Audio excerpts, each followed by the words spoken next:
اعوذ باللہ من الشیطان الرجیم بسم اللہ الرحمن الرحیم۔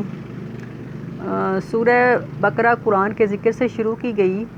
اور یہ بتلایا گیا ہے کہ قرآن کی ہدایت اگرچہ ساری مخلوق کے لیے عام ہے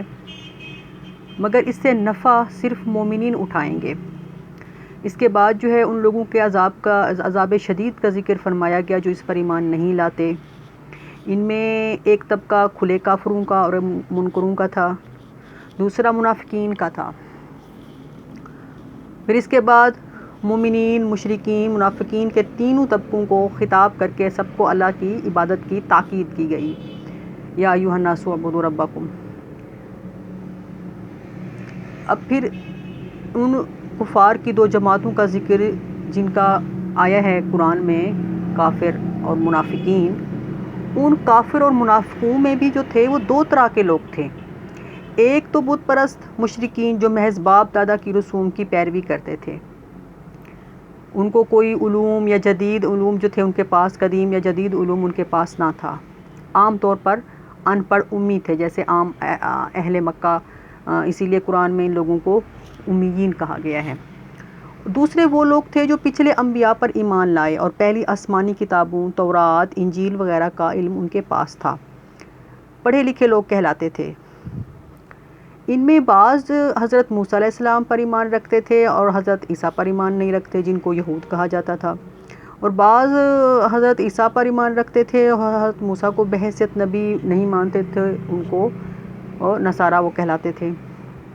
اسی بنا پر قرآن کریم نے ان کو اہل کتاب یعنی کہ اس میں کہا گیا ہے قرآن کریم میں۔ تو آج کا جو ہے یہ ہمارا آیت نمبر 40، تو اس میں اسی قوم یعنی کہ بنی اسرائیل مطلب اہل کتاب کو جو ہے وہ مخاطب کیا جا رہا ہے۔ تو ہم سٹارٹ لیتے ہیں۔ بسم اللہ الرحمن الرحیم۔ یا بنی اسرائیل، بنی کہتے ہیں بیٹے کو، اولاد کو، اسرائیل یہ اسرائیل جو ہے یہ حضرت یعقوب علیہ السلام کا نام ہے، حضرت یعقوب علیہ السلام کا دوسرا نام، یعنی کہ اسرائیل کا جو میننگ ہے یہ اس کا میننگ ہے عبداللہ، یہ عبرانی زبان کا لفظ ہے۔ اسرائیل کا مطلب ہے عبداللہ۔ جیسے اب عام طور پر گالیاں دی جاتی ہیں تو اسرائیل کا نام لے لے کے، ٹھیک ہے، یہودی جو ہیں وہ کافر ہیں، یہودیوں پر اللہ کی لعنت ہے، قرآن کریم کی روح سے بھی لعنت ہے، اور مسلمانوں کے بھی اللہ نے ان کو کہا ہے کہ وہ شدید دشمن ہیں، اتنے عیسائی نہیں ہیں جتنے یہودی ہیں، لیکن لوگ خراب ہیں، مطلب یہودی۔ اسرائیل جو لفظ ہے یہ خراب نہیں ہے، اسرائیل کا مطلب اللہ کا بندہ ہے، ٹھیک ہے، اسرائیل کا مطلب اللہ کا بندہ، اور یہ حضرت یعقوب علیہ السلام کا دوسرا نام ہے۔ اسی لیے اس جگہ پر جو ہے اللہ تعالیٰ نے یا بنی یعقوب کے بجائے یا بنی اسرائیل کہہ کے ان کو کہا ہے کہ وہ اپنے خود لقب اور نام ہی سے ان کو معلوم ہو جائے کہ ہم جو ہیں عبداللہ یعنی اللہ کے بندے، عبادت گزار بندے کی اولاد ہیں، اور ہمیں بھی جو ہے ان کے نقش قدم پر چلنا چاہیے۔ اسی لیے اللہ تعالیٰ نے جو ہے بنی اسرائیل کر کے ان کو مخاطب کیا ہے۔ اے اولاد یعقوب، اذکروا یاد کرو نعمتی میری نعمت کو، التی وہ نعمت انعمت جو انعام کی گئی، علیکم تم پر، میری نعمتوں کو یاد کرو جو تم پر انعام کی گئیں، وَأَوْفُوا اور وعدہ پورا کرو، بِعَہْدِی میرے وعدے کو، اوفی بعہدکم میں وعدہ پورا کروں گا، بعہدکم تمہارا وعدہ۔ تورات میں اللہ تعالیٰ نے ان سے وعدہ لیا تھا، وَلَقَدْ أَخَذْنَا بَنِي إِسْرَائِيلَ مِيثَاقَ بَنِي إِسْرَائِيلَ وَبَعَثْنَا مِنْهُمْ اثْنَيْ عَشَرَ نَقِيبًا۔ اس طرح آیت چلتے چلتے یہاں تک پہنچتی ہے کہ وَآمَنْتُمْ بِرُسُلِی، ٹھیک ہے، کہ ہم نے بنی اسرائیلیوں سے وعدہ لیا تھا، ان میں ہم نے 12 چشمے بہائے،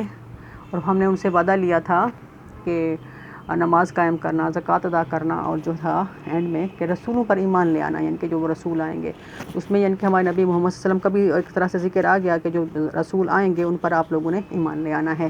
تو اللہ تعالیٰ وہی فرما رہے ہیں کہ تم میرا وعدہ پورا کرو، میں تمہارا وعدہ پورا کروں گا۔ اور اللہ کا وعدہ یہ تھا کہ اگر تم ایمان لاؤ گے، اگر تم نماز قائم کرو گے، اگر تم میرے حکم پر چلو گے، تو لَأُكَفِّرَنَّ عَنْكُمْ سَيِّئَاتِكُمْ میں تمہارے گناہوں کو معاف کر دوں گا، وَلَأُدْخِلَنَّكُمْ جَنَّاتٍ میں تم کو جنت میں داخل کروں گا۔ تو اللہ تعالیٰ اس وعدے کی بات کر رہے ہیں۔ وَإِيَّايَ اور خاص مجھ سے، وَإِيَّا ہم سورہ فاتحہ میں پڑھا ہے، إِيَّاكَ نَعْبُدُ، إِيَّا کا مطلب ہوتا ہے خاص، وَإِيَّا اور خاص یا مجھ سے اور خاص مجھ سے فرحبون ڈرتے رہو، میرے ہی سے ڈرو، کسی انسانوں سے نہ ڈرو۔ وَآمِنُوا اور ایمان لے آؤ، بما ساتھ اس کے، انزلتو جو اتارا گیا ہے، یعنی کہ قرآن پر ایمان لے آؤ، جو اتاری گئی ہے کتاب، محمد صلی اللہ علیہ وسلم پر جو کتاب اتاری گئی ہے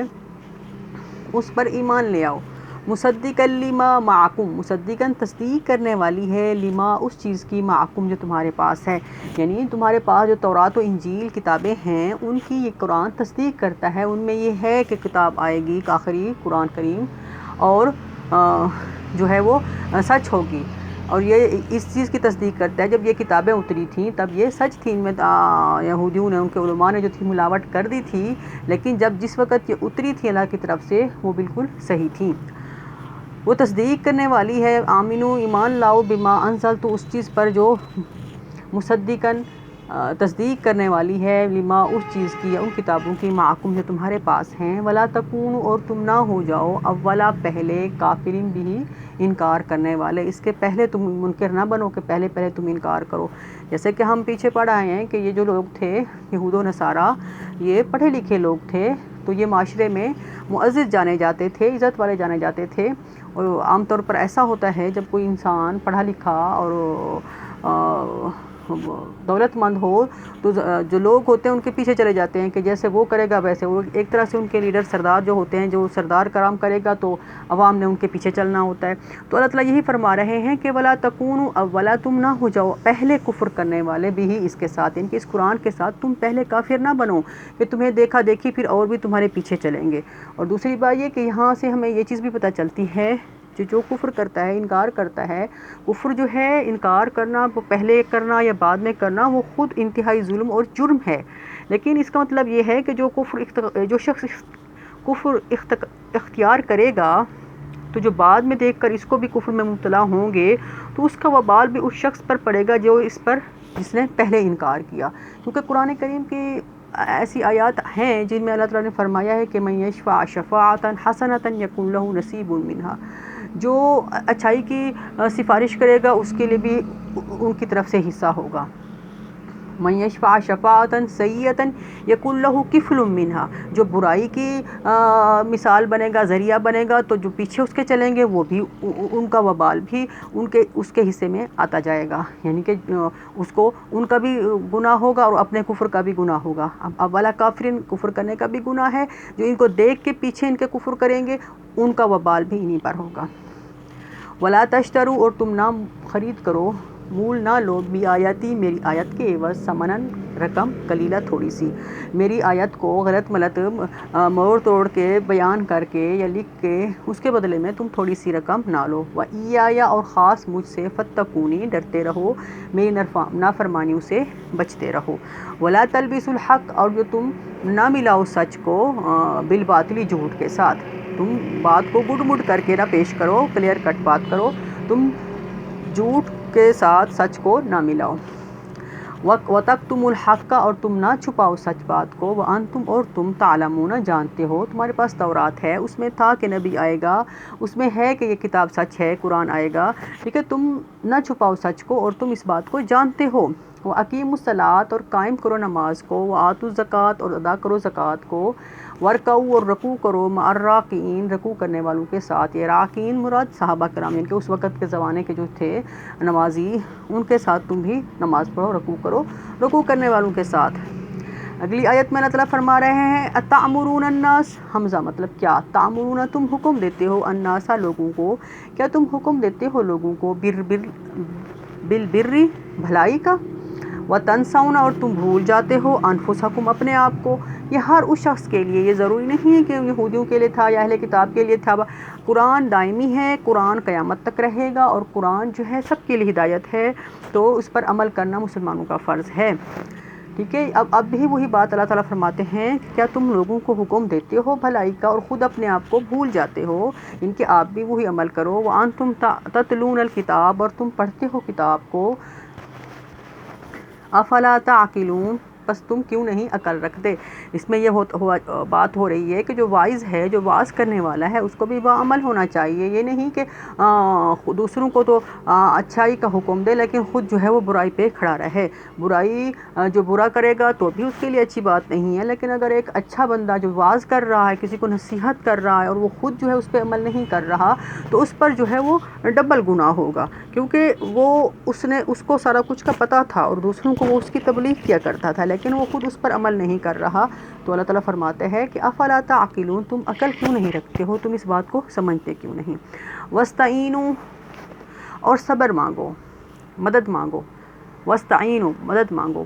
بالصبر، صبر کر کے۔ کوئی مشکل پڑے، کوئی پریشانی ہو، کوئی تکلیف میں مبتلا ہو، یہ بھی سب کے لیے، ساری انسانیت کے لیے، مطلب یہ سارے مسلمانوں کے لیے اللہ تعالیٰ یہ فرما رہے ہیں واستعینوا بالصبر، اور تم مدد مانگو بالصبر، صبر کر کے،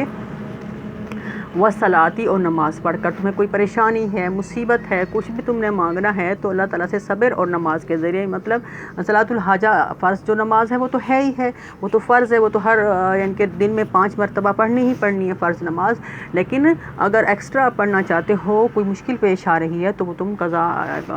صلاۃ الحاجہ، ٹھیک ہے، تم وہ پڑھو۔ اگر تمہیں پریشانی ہے، تم مانگنا چاہتے ہو اللہ تعالیٰ سے، یا پھر صبر کرو، یا پھر جو ہے واستعینوا، صبر اور نماز کے ساتھ اللہ تعالیٰ سے مدد طلب کرو۔ یہاں پر اب دیکھیں، یہ نہیں کہ ہم بہت غلط فہمیوں میں پڑے ہوئے ہیں، ہمارے پر کوئی پریشانی آتی ہے ہم بھاگے جاتے ہیں، بھئی علماء، ہمارے اولیاء اللہ فلاں فلاں۔ اب اس میں اللہ تعالیٰ فرما سکتے تھے کہ بھئی تم مدد مانگو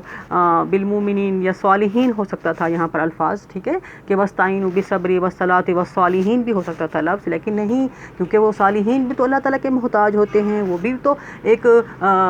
مشکل کشا نہیں ہوتے، وہ تو خود مشکلوں میں پڑے ہوئے ہوتے ہیں، مطلب یہ کہ ان پر بھی تو آزمائشیں آتی ہیں، وہ بھی تو ایک انسان ہوتے ہیں۔ ایک انسان دوسرے انسان کی جو ہے بالکل ویسی تو حاجت روائی نہیں کر سکتا جس طرح اللہ تعالیٰ اس کی حاجت روائی کرتا ہے، مشکل کشائی کرتا ہے۔ تو اللہ تعالیٰ یہی فرما رہے ہیں کہ جو مشکل ہے، پریشانی ہے، کوئی مدد طلب کرنی ہے تو نماز پڑھ کر اور صبر کے ساتھ، نہ کہ تم لوگوں کے پاس بھاگو دعائیں کرواتے پھرو،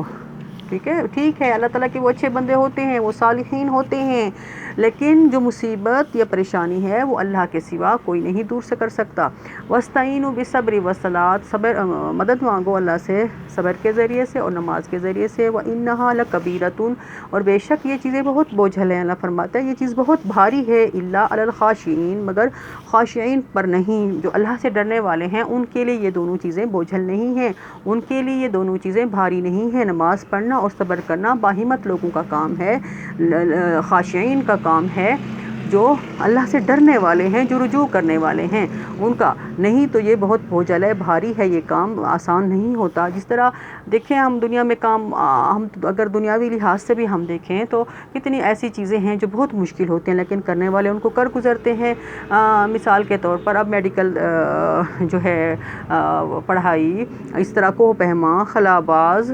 پائلٹ وغیرہ، تو کیا یہ چیزیں آسان ہیں؟ نہیں، یہ چیز بہت مشکل ہے۔ اگر آسان ہوتی تو ہر انسان نہ پائلٹ بنا پھرتا، ہر انسان نہ ڈاکٹر بنا پھرتا، ہر انسان خلا میں کھڑا ہوتا، ٹھیک ہے، لیکن ان کے لیے یہ چیزیں مشکل نہیں ہوتی جن کو ان کا پیشن ہوتا ہے، جن کو جذبہ جوش ہوتا ہے، ٹھیک ہے نا، وہ اس رزلٹ کو دیکھ رہے ہوتے ہیں کہ ہم نے ایک دن بن جانا ہے، ہم نے ایک دن ڈاکٹر بن جانا ہے، ہم نے ایک دن سائنٹسٹ بن جانا ہے، ٹھیک ہے،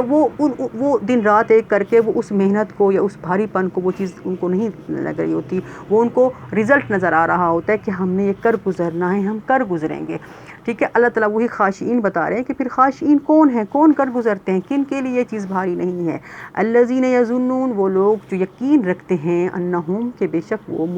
ملاقات کرنے والے ہیں اپنے رب سے، ربہم، اپنے رب سے، جن کو امید ہے کہ وہ اپنے رب سے ملاقات کرنے والے ہیں، جنہوں نے سمجھا ہوا ہے کہ یہ دنیا عارضی ہے، ان کو دنیا کی لذتیں، دنیا کی چیزیں اچھی نہیں لگتی،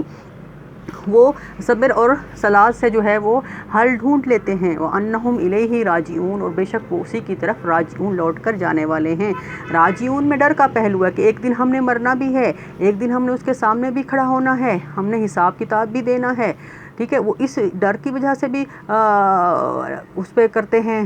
فوکس نماز اور صبر پر، اور وہ ملاقو ربی ہیں، وہ اپنے اس میں اس ملاقو میں جو ہے یہ جو ہے اس میں ملاقات کا پہلو، امید کا پہلو، وہ امید اور ڈر سے، یعنی کہ امید کا پہلو بھی عنصر بھی شامل ہے اور ڈر کا عنصر بھی شامل ہے کہ ہم نے اپنے رب سے ملاقات کرنی ہے، تو ہم جو ہے وہ جو ہے ان کو وہ چیز جو ہے وہ مشکل اور بھاری نہیں گزرتی۔ اللہ تعالیٰ ہم سب پر اپنا رحم و کرم فرمائے، اور اللہ تعالیٰ ہم سب پر اپنی رحمت نازل فرمائے۔ صدق اللہ العظیم۔